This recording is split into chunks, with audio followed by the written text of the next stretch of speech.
Hello everyone, welcome back, and today we are continuing our Warp World series. We are on episode 4, and before I summarize what happened in the last one, please make sure you watch the past 3 episodes before watching this one.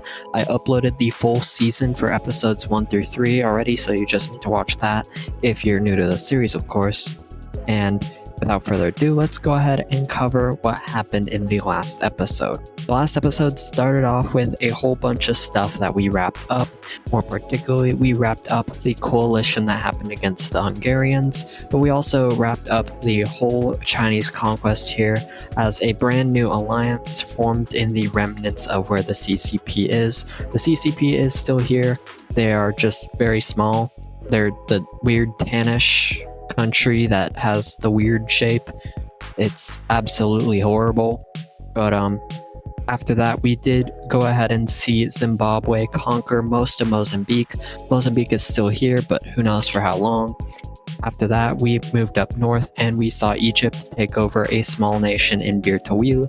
And lastly, we saw the HRE over here in Germany expand into the country that was formerly right here. So without further ado, let's jump right on into this episode of Warped Worlds. To start off, we do need to actually talk about something very important that I've been not talking about as much as I should, but there's a very large power vacuum in this world, and I probably should have mentioned this in episode 1, but I'm not going to be able to do power rankings because, quite frankly, I do not know where most of these countries would place on this list.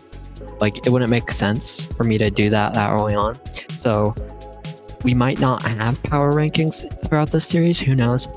I might do one eventually, but it's just so hard with this power vacuum that this entire scenario basically guarantees that I literally can't do power rankings early on unless I want to do them every episode, because there's just so much going on that I would literally change between events in the episode. So I'm not going to do that.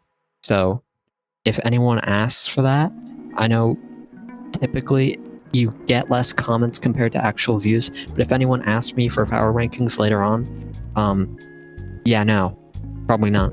Anyways, without further ado, let's go ahead and actually see our first event in this episode. And that will actually be happening on the Alliances map as we head over to the Eastern European region. Now, I talked about this during the very first episode. The 3 countries in this region are pretty close to each other.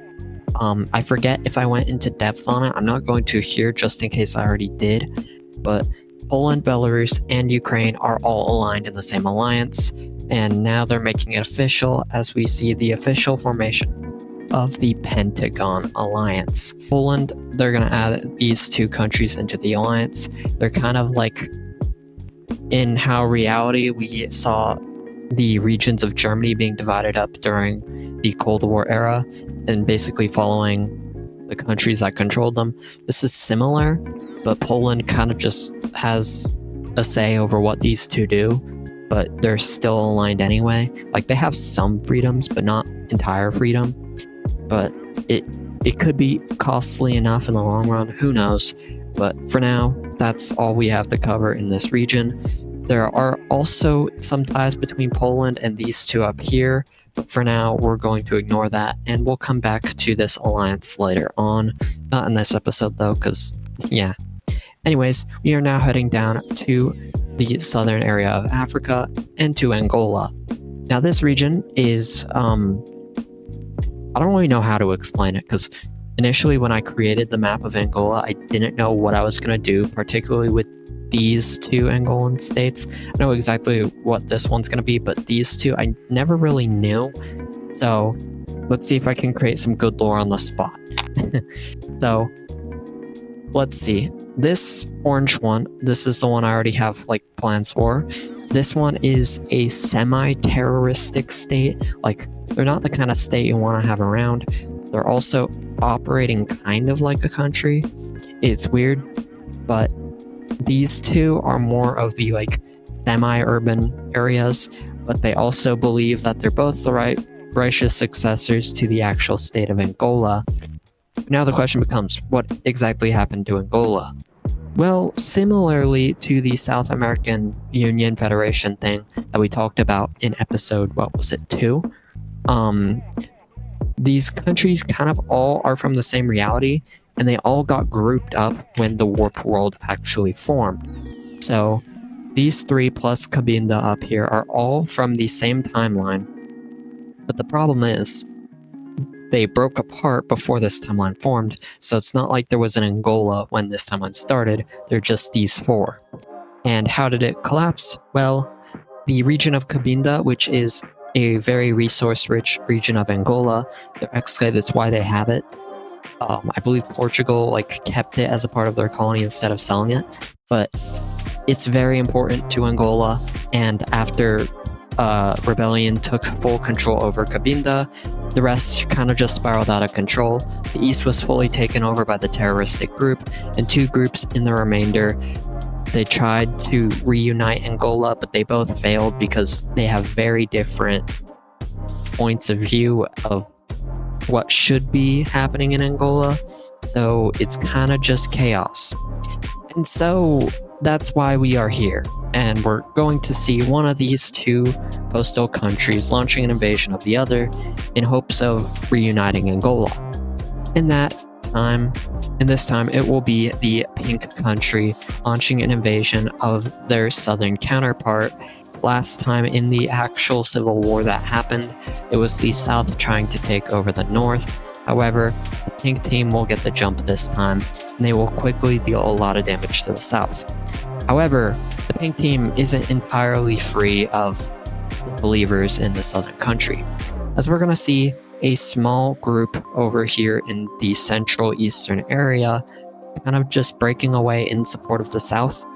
It's not that big of a thing, but it's enough to cause a distraction for the pink team for now, as they're going to focus all their efforts here for now, and this will cause a lot of success for the south as they will begin to push up against the pink team and meeting the border over in the eastern area. And I have no idea what's happening on the border here. I think I have my tolerance a little too high. Yeah, there we go. But yeah, the southern country will get rid of most of the invaders, and by that same time, we're also going to see the pink team getting rid of the rebellion in their territory. So at this point, things are about to get bad for either one of these parties, because you know who's going to be joining this war. The only country who realistically would join this war, they have some unsettled beef as well.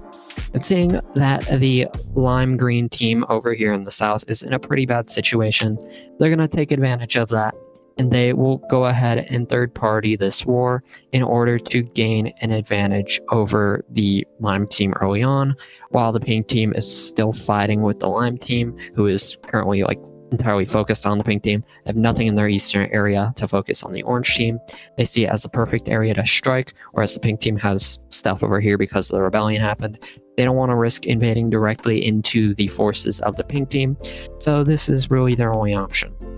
After this happens, though, the lime team will be forced to rearrange their forces, hence causing the pink team to gain the advantage again, and very quickly, these 2 countries will force back the lime team.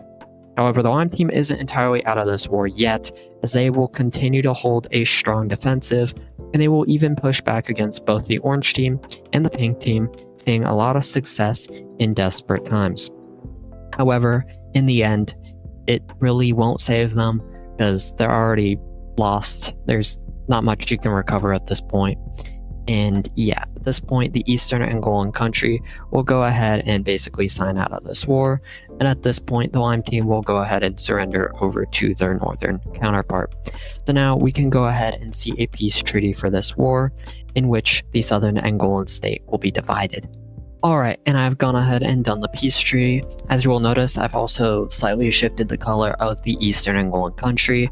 That's because you could barely see the capital on it, and I realized that when I started recording, so I decided to change it now in this first cut. So yeah, there you go, that's the new official color of this country.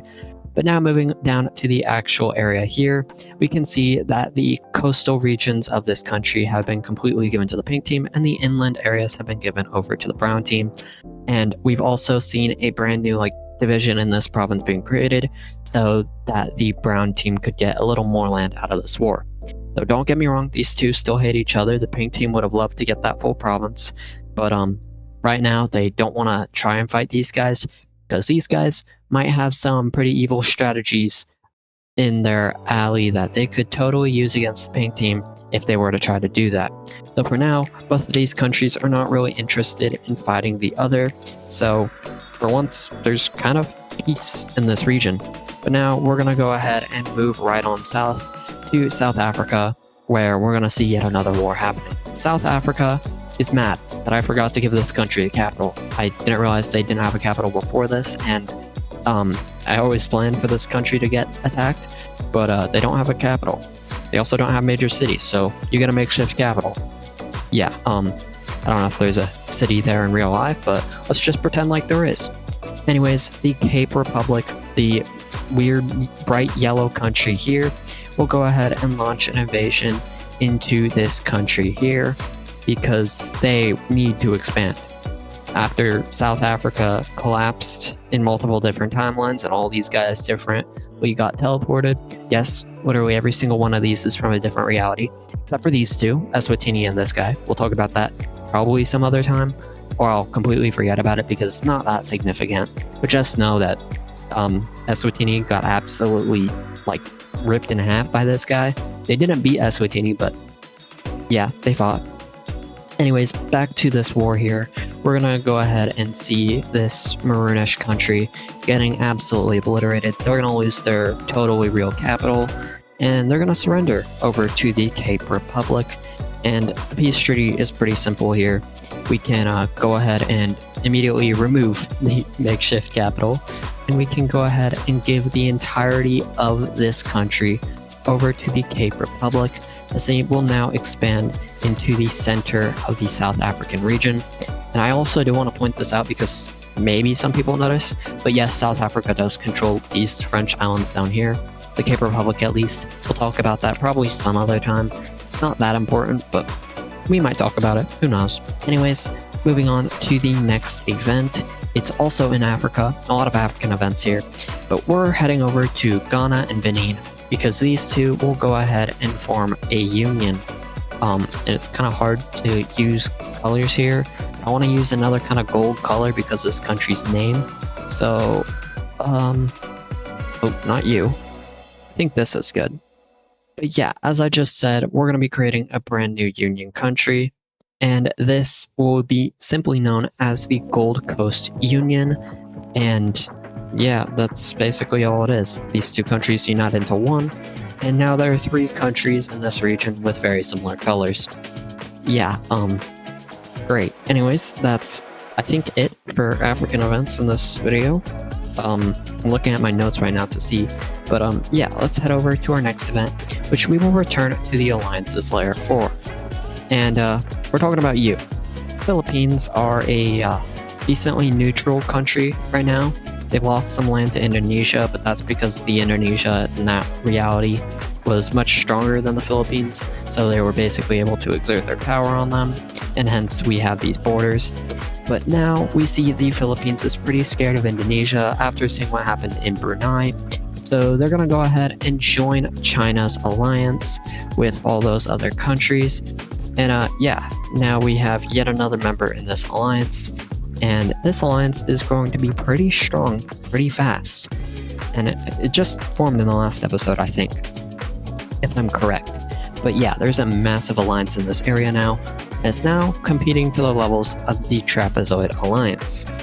And coming over to the Trapezoid Alliance, one of the members of this alliance will actually be doing something, and that is the Volga country. Remember, this Volga country, as seen in the very first episode, is a communist state backed by the communist government in Kazakhstan. So, yeah, they're probably going to do some pretty communist things. But first, they need to go ahead and invade their neighbor, who also gained an independence in the very first episode.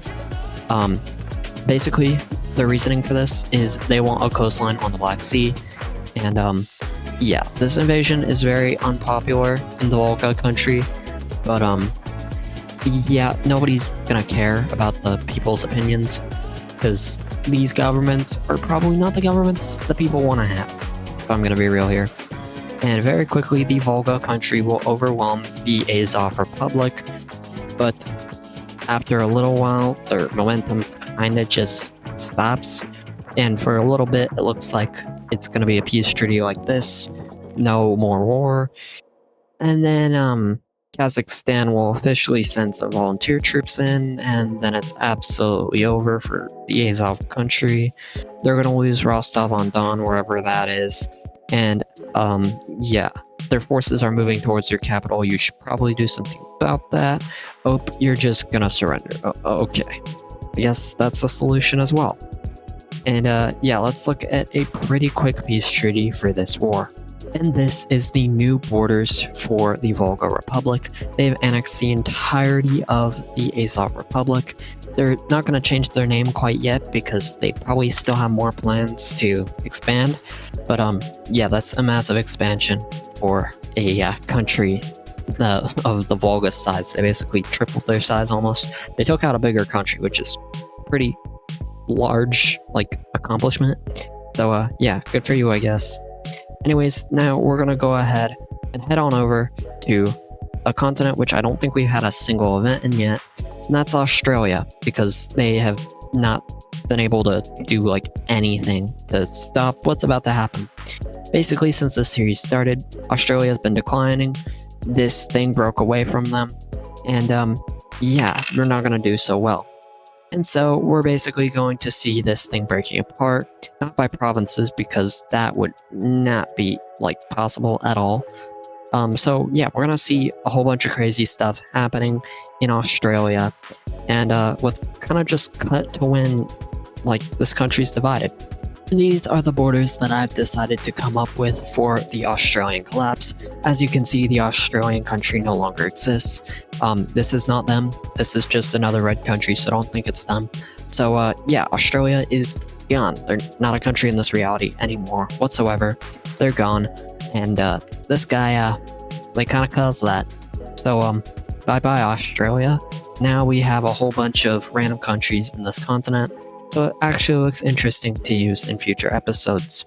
So I've already written the next few episodes, and I don't think I have a single Oceanian event in here till maybe episode 8. So yeah, I guess these guys will just have to settle down for a bit.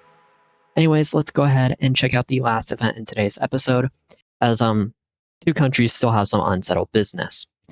The two Yugoslav republics are mad at each other because the Western Yugoslav Republic, they wanted to gain something out of the whole war, yet they didn't.